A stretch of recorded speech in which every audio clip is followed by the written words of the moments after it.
So who screwed Andrade? Did Tony Khan screw Andrade? Did Andrade screw Andrade? The best guy is Tony Khan. Or did WWE screw Andrade? We have a bit of an update on the sitch. So WWE reportedly reached out to Andrade after he started to make appearances in Mexico and in AEW and clarified that despite not receiving the usual 90 days pay following his release, he would still be subject to a period where he could not perform for other companies.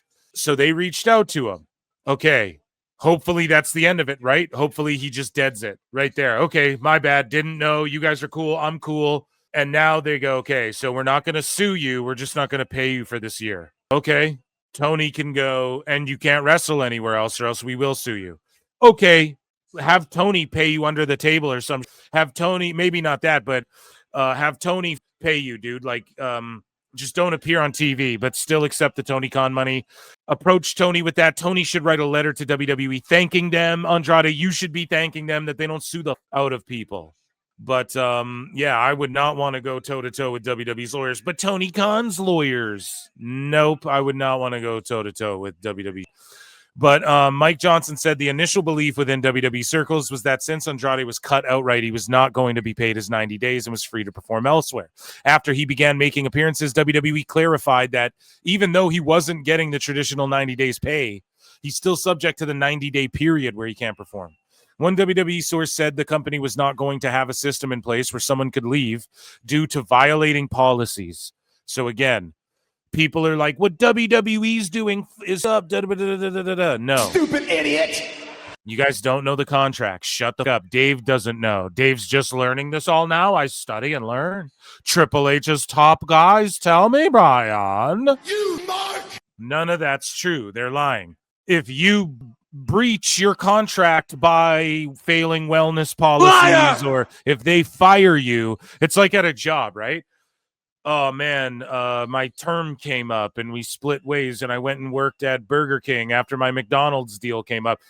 Or you got caught stealing at McDonald's and they fired you for that. It's entirely different consequences in different situations. So yeah, he was fired for violating. So again, WWE's not in the wrong here. Tony Khan looks like a redact and he should have had people, lawyers, read contracts. It was described as a loophole WWE could not allow to exist. No. It's a loophole. Exactly. So you cover them. You cover the holes. You dot the T's, you cross the I's and the lowercase J's, or you dot those as well, I guess. And you make sure you mind your P's and Q's and shit. So Andrade could be kept out of the ring for 1 year by WWE is the word making the rounds in lucha circles today. That would be subject to whether the stipulation of this WWE deal could be challenged successfully from a legal perspective. I would just like lay in the cut and lay low and just like not. Andrade has been told that with being fired by WWE, he is in fact under a 90-day non-compete. Yet during the 90-day, WWE will not be paying him, and that's because he violated. So Andrade screwed Andrade, and AEW announcers were instructed not to mention Andrade's name or bring up the angle with Kenny Omega, which makes a lot of fucking sense. AEW sources. Now, it's funny because Dave Meltzer's been doing doom and gloom, and the dirt sheets have been doing a bunch of doom and gloom surrounding WWE and painting this narrative of like, because it's WWE's fault that they had Andrade under contract still technically, that AEW signed him and then creative changed and then Ibushi got hurt because of that. That's literally the dots that are being connected and put on WWE. Like essentially what the narrative's been, and I covered this on Dave Meltzer's Dumb Moment of the Week. I've covered this on live shows previously this week, but it's like basically they're painting this narrative of it's WWE's fault that Tony Khan and his lawyers didn't like hired Andrade and didn't look over his shit and are incompetent, and that Ibushi got dropped by Josh Alexander and broke his fucking femur because creative changed. It's like, at what point does any accountability ever fucking go on Tony Khan? So AEW sources say that Andrade's absence affected immediate creative plans for Dynamite and Wrestle Dream, as well as Kota Ibushi's unfortunate injury. How did it affect that? How do you sick fucks, man? How do they do this?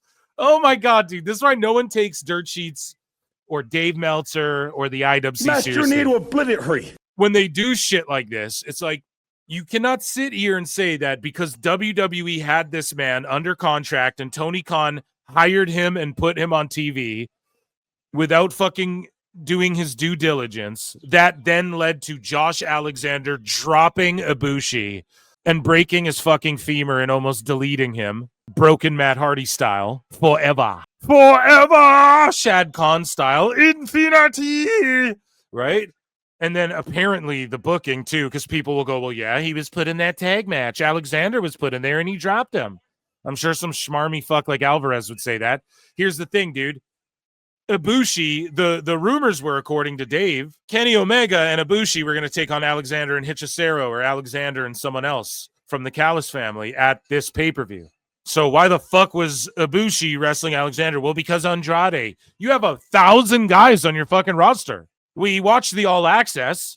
Britt Baker says it. Sometimes there's like 100 people running around backstage, 100 talent.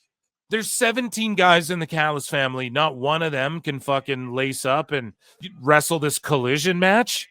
And that's WWE's fault somehow, because they like, when does accountability ever go on Tony Khan for any mess, any of this stupid shit? Not having the talent under control, Tony Khan, contracting people who are technically frozen, freezing guys who don't fucking cause trouble or want to, or, you know, thought that their deals are up. Telling people what their creative is Thursday, and you have a pay-per-view on fucking Saturday, and they're like, what the fuck? Oh, I have to be in town? Like, when is he like, people being left at fucking airports? Like, when is he ever gonna fucking, when is any accountability go on Tony Khan? Or maybe is it because Tony Khan booked Ibushi that, and he said in interviews his legs are broken and they don't work or whatever the fuck. My legs fall off. What did he say in that interview? I always misquote it, but it was like to the effect of, my legs are done. And it's like, both of them? Shit, dude. Like, you mean like Buff Bagwell? Like, what do you mean done? You know? And Tony's booking him to jump off the top. Why is he taking avalanche F5s or whatever the fuck off, like, off the fucking apron, off the top rope on Collision? Like, why is he doing that then? Right before the pay-per-view and shit. Breaking his femur. Like, what's going on? When does any of that blame or onus go on Tony Khan? It's just ridiculous, man. So Tony Khan was asked about the situation pertaining to Andrade, and Tony said he has a ton of respect for Andrade. Okay, what the fuck does that have to do with his question? He left AEW in 23 and on a high note, and is excited for what is next for him. That's where he wanted to leave it. That's where Tony wanted to leave it. Well, he worked for us. He left on a high note. He's back. He's mine again. And, yeah, we're just not going to talk about what you're asking me about. He just, like, beats around the bush, gives some non-fucking answer. And why? Because he might get sued for this shit. Let's be perfectly honest.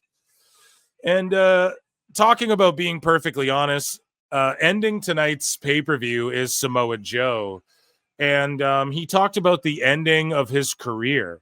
And Samoa Joe, and I didn't bookmark too much of it because it's like, guys, Edge has said it. People tell Tony Khan, oh, I'm going to retire here. So they don't let him down when they need to get the fuck out of the company. Oh, I'm retiring. Then you can go back to WWE and be like, well, Tony, they called me and I answered the phone. And I was like, sure, I was down with their pitch, but I thought I was done. But Samoa Joe, dude, I don't think he'll entirely leave wrestling when he's done in AEW, even if it's like a retirement send-off. I don't think Joe will fully. I think we'll see him one last time in WWE. And even if it's on commentary or working in NXT or something like that. And with his movie schedule and all of that, at the time, WWE could not permit. They wouldn't give him the time for that Anthony Mackie thing the way he wanted, but now they will. They would totally do it. And in an interview with Conrad Thompson. Oh, come on now, Eric. That's not very fair. In an interview with Conrad. Oh, come on now, Eric. Fucking follows PWT. So Conrad, Tony Khan says Samoa Joe, chat me up, Tony Khan. Oh, come on now, Tony. That's not very fair. I'm here for it. Eric, chat me up about Samoa Joe and how he still has so much time left with AEW. says they will give Joe a perfect send-off when he decides to retire. So, Eric, chat me up about the NWO circa 1999. And while you're at it, head down to savewithphil.com and save 20% on Ozempic. Save 20% on women's tag titles from Belts by Dan. We're just plugging everything tonight. Tony Khan says, we don't want to think about Joe's retirement yet because I think Samoa Joe still has years left with AEW, which is great. We will focus on Joe as one of the top stars in wrestling right now. We will focus on Joe as one of the top stars in wrestling right now. Now, is he still a trios champ? Is he still a trios champ? If they put the strap on Joe tonight, I will fucking stan AEW so hard, dude, for the next until he loses the belt. I will fucking stan the company, Tony, okay? If and when the time ever comes for Joe to hang them up, I hope that AEW will be able to pay great tribute to somebody that is one of the most accomplished stars ever in AEW and one of the great champions in wrestling. Is he one of the most accomplished ever? I think Joe has one of AEW's greatest matches of all time, and that was against Punk at All In, Wembley. I think Joe is a proven draw for them. I think people have pulled statistics that although AEW's numbers were decreasing when Joe got their world title, he actually either maintained or increased the ratings. I believe we covered that on the show a long time ago. And his pay-per-view numbers, I think, were some of AEW's last good ones. Also, if you guys remember, when Moxley went to, I think, his hometown, or no. Moxley as champ, I remember he sold like 1,011 tickets or whatever in Cincy as world champ. But they went to, I don't know if it was Ohio, I can't remember where they went, but Joe challenged Moxley in that cage and Gabe Kidd showed up.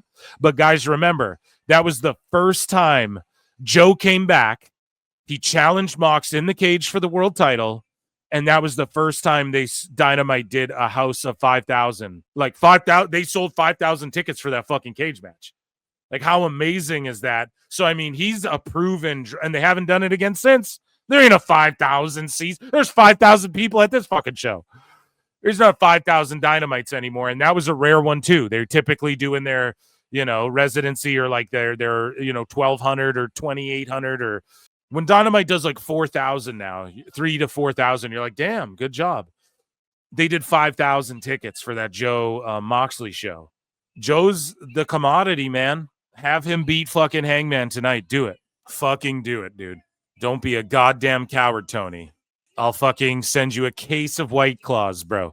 So Tony Khan said if and when an AEW Hall of Fame is established, Samoa Joe would be a first ballot candidate.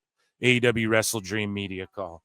Yeah, if and when AEW establishes a Hall of Fame, they should do just a man, a woman, a tag team, and maybe honor like a legend in some way, give out something. Just figure out a clever way, not something hacky, but like this award goes to. Here's the thing, though, man. It seems kind of what's the word I'm looking for? It seems like you're preying on people when you go to people's widows and are like, "Can we honor Luthez or Owen Hart?" I don't know the extent of the Luthez thing. I'm not shitting on that entirely, but I don't know. Find a way to like honor the Dave Meltzer Award for the most stars, whatever. Just don't like be overly indulgent with it, and that the most indulgent you can go is like we're gonna induct maybe people who aren't here anymore, who can't be or like we're gonna induct indie people who like WWE haven't recognized, like maybe a night, like we're focusing on the indies, Nigel McGuinness maybe, and like this the independent wing. Or like one of these names, like an Amazing Red. He really innovated indie wrestling, and a lot of the moves you see guys do that Seth Rollins does and shit today, Amazing Red invented those shits, and he never really got his due. Well, I mean, I don't know. I think he's making money now again, but, there's guys like that who kind of, you could go, yeah, they're the indie, or maybe a Ring of Honor wing even. You could just play it that way. And go, yes, it's the AEW Hall of Fame, but we also have the Ring of Honor wing, and just induct one person. Don't do like 7 people Hall of Fames and shit. Don't be overindulgent.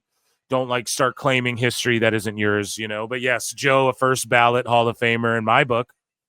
One of my favies of all time. Speaking of my faves, I fucking love Mercedes Mone. I'm starting to stan Mone. She's hilarious the way she fucking roasts Dave Meltzer. Okay.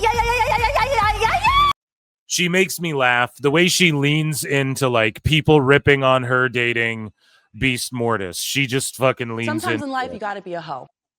She leans into the like Ultimo Monet, like the Ultimo Monet. You know, it just triggers people. Mercedes Ultimo Monet. It's in a good way. It's not like she's arguing with sickos like fucking Ricochet is or whatever. Like she does it in like a Drew McIntyre kind of way, where she kind of just knows how to play social media well.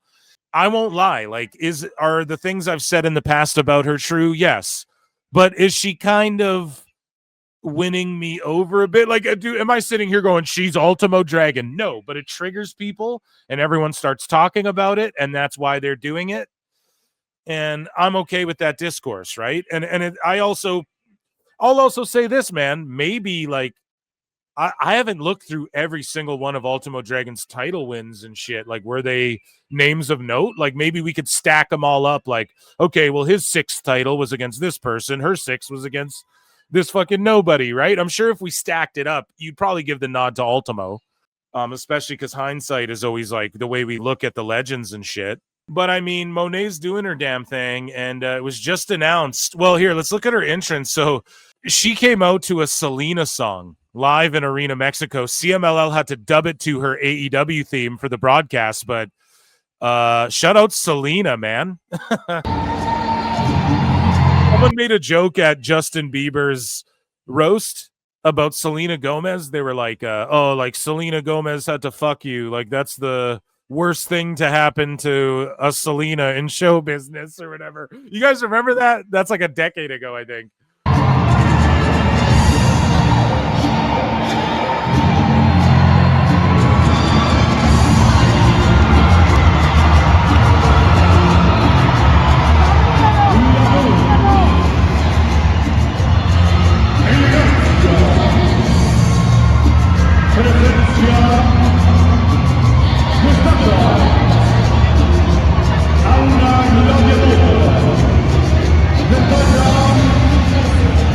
It's just like funny to me how all these wrestling gals, like, okay, you have Rhea Ripley and Liv Morgan, and they're like mommy and poppy, they're doing the Latino thing because like they're banging Dom or whatever.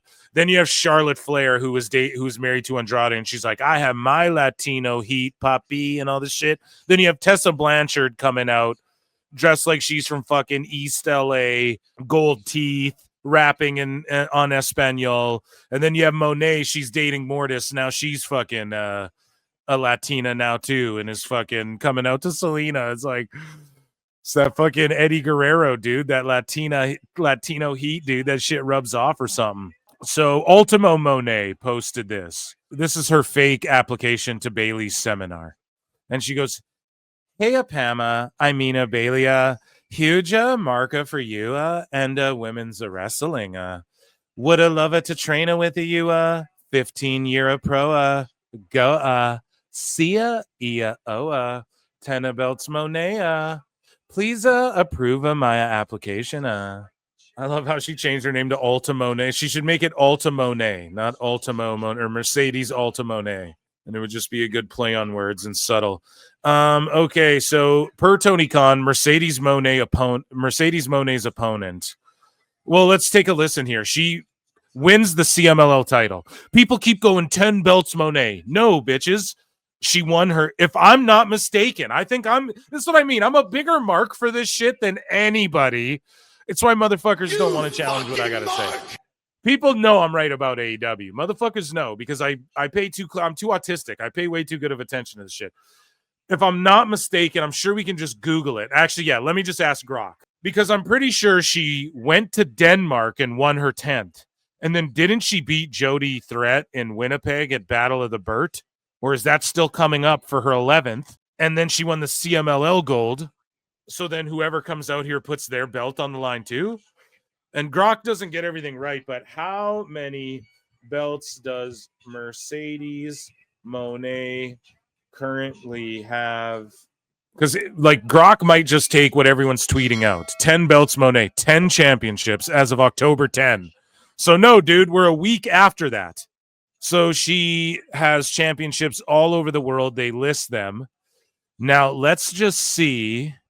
They don't have her. Yeah, they have the CMLL belt. It says as of October 10. She might be 11 belts Moné right now, is what I'm trying to say. Okay. So it is 10, whatever.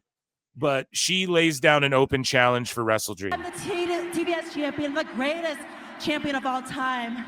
Tomorrow night in St. Louis at Wrestle Dream, I'm issuing an open challenge. Oh, she's not? Okay, she's not. Thank you, chat. She's not 11 yet. She hasn't faced Jody yet. So she's probably going to take Jody's belt. And we are ultimately, I could see Toni Storm winning this match that we're watching right now as well. Maybe she doesn't, because they're trying to help get Stat over, and Toni doesn't really need the belt, but I could see her winning it because ultimately Moné will beat Toni Storm and fucking get this world title to cap all of this shit off. Any champion in the world. In the world. Do you guys hear that I'm the fucking goat at impressions, okay? And some people say that they're hacky, but you can fucking, I think there's a reason the show's getting over. I can just break these motherfuckers down to a science. And in the world. In the world. That's right. I'll put up my That's all right. I'll put up my TV title. Championship against you. But let's talk about tonight. Yeah, dude. So whoever shows up, Tony Khan confirms, whoever shows up will put their title on the line when they face Mercedes Moné. That means she could win her 11th tonight, 12 versus Jody Threat. Okay. After last night's Arena Mexico win, longest reigning TBS champ Mercedes Fernando puts up the TBS title versus any champion plus their belt. 10 belts. Moné aims to set the record for most belts held simultaneously tonight. So if she wins, so they found some fucking local jabroni, some J-Brone, or who knows, right?